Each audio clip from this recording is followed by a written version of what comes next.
So I wanted to go over kind of a video overview of my paper where I talked a little bit about the irrational behaviors that humans do and kind of wanted to look into why we do those.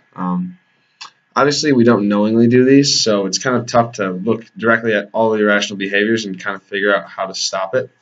So in this paper and in this video overview, I wanted to break down some of the biases so it's easier to understand what we're doing, analyze it, and then try and fix it. So for this example, I just want to look at overconfidence bias, anchoring, and hindsight bias. I felt like some of these were somewhat tied together and definitely affect each other in different ways. So I thought it would be a cool way to look at kind of how they both are standing alone and how they affect us, and also when they're mixed together, how that can kind of be possibly better or worse for humans. So overconfidence, how we know it exists is we've seen a couple studies done where they've asked people, say for if you get a room of 100 people and you ask them, how many of you think you are better than average drivers? You'll see anywhere from 80 to 95% of the people raise their hand or select that they think they are better than an average driver. And obviously that can't happen because you can't have more than 50% of the people actually be better than average drivers. So we know overconfidence exists. It's probably due to some type of evolutionary, I guess, just evolutionary trait where being confident and being a solid decision maker helped us in the past. But it might be coming back to haunt us a little bit now. So people say that confidence is key, but we're kind of starting to realize that overconfidence might be bad. So confidence definitely leads to ambition and leads to competitive drive, which are good things for people to have. And also overconfidence oneself can also be beneficial, but also sometimes negative. One of the examples I saw of how it could be positive is, say you're going for a job that you think you have 10% for a chance to get, or a 50% chance to get a different job. If you're overconfident in your abilities and you continually go for the 10% job, but can deal with the rejection of getting turned down numerous times, in the long run, you're going to end up with the 10% chance of getting the job that ends up being a better job for you. So that's a good example of how overconfidence can almost be a positive in some ways. But also it can definitely be a negative, and this can have catastrophic consequences. So it's going to happen when people overvalue themselves.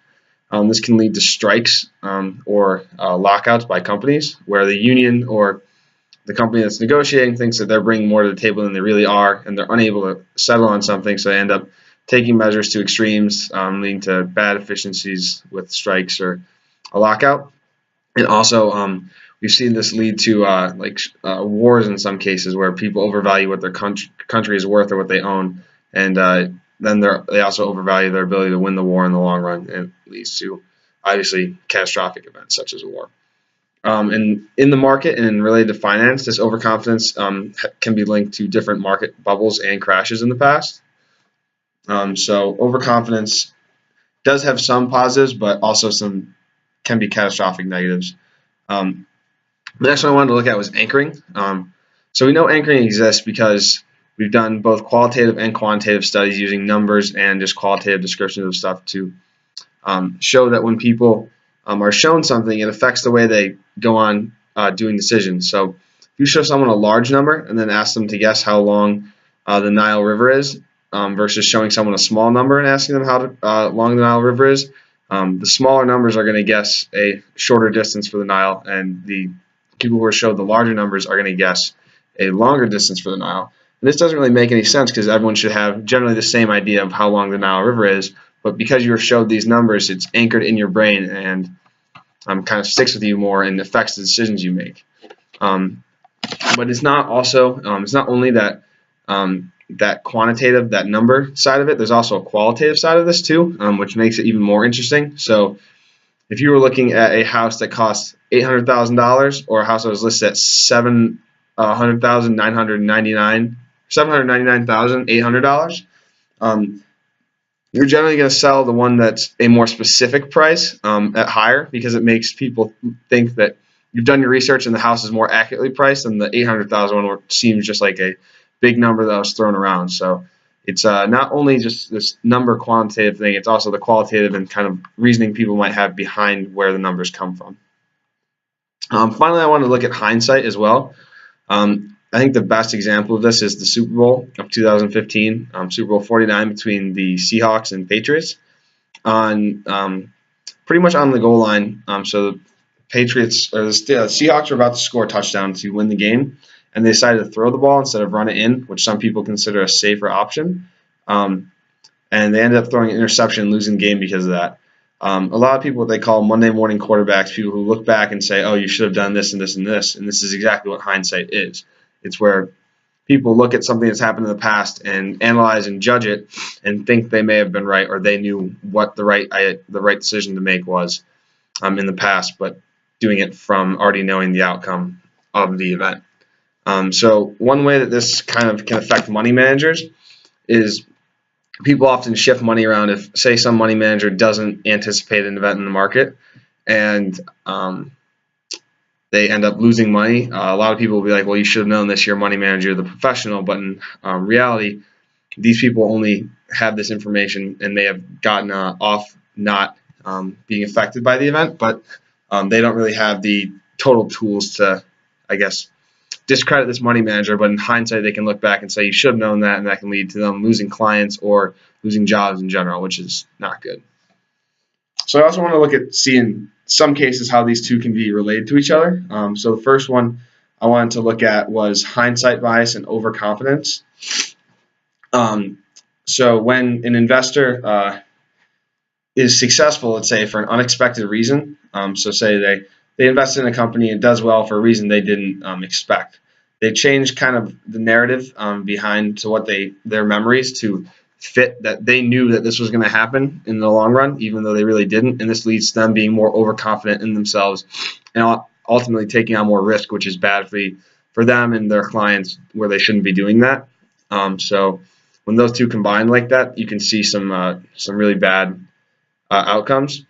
Also, the same with anchoring and overconfidence. If someone who's really overconfident in their own abilities to do things allows anchors to kind of cement themselves in their brain, they can kind of keep other possible good ideas and opinions out of the decision-making process, which is bad for investing in different companies, ideas of what companies to invest in, and also any corporate finance projects, so different projects that companies might be doing. So if someone is too overconfident in themselves and allows themselves to be anchored by like one piece of information or one type of like way of thinking, can often keep other ideas out of the mix. So that's also bad for just people to be affected by. So finally, I want to just kind of wrap up how people have like tried to overcome these in the past, because we know these exist now. So how are we working to make sure we're not negatively affected by these in the long run?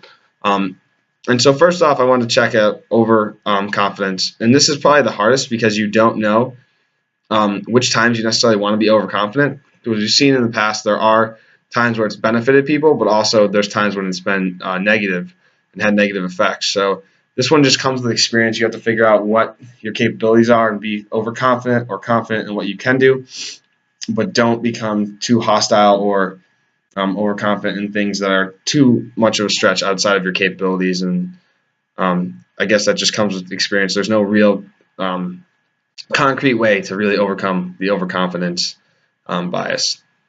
So anchoring, knowing that just a number or a qualitative thing can stick with you and really like affect your decision making more than it should, can be overcome by making sure you do your due diligence so you aren't affected by anchors. This can be researching the price of a car before you go to buy it, or the house, or really doing your research on a company and not really letting one thing that the company does kind of affect how you think about them overall. And that can kind of keep you from being affected by one anchor too much. And finally, I wanted to look at how you could overcome hindsight. And this is tough, like overconfidence too, because it's something that you kind of just do on your own. So and doesn't really have a negative effect if you don't overcome it in the short term, like anchoring might, where you're paying too much for a car, paying too much for a house. So hindsight can really be overcome by being disciplined, understanding your capabilities, and kind of just being true to yourself and making sure you don't switch up the narratives. So anchoring can definitely be overcome the easiest out of these three, but the other two, because they have kind of different outcomes in the short term versus the long term, it's not always the easiest to overcome. So just overall, to make rational decisions in the market, you have to make sure you do your due diligence, be patient, take your time, and kind of figure out what the right thing to do is. when you make your decisions, and try and keep these cognitive biases kind of out of the picture when you're doing those decision making.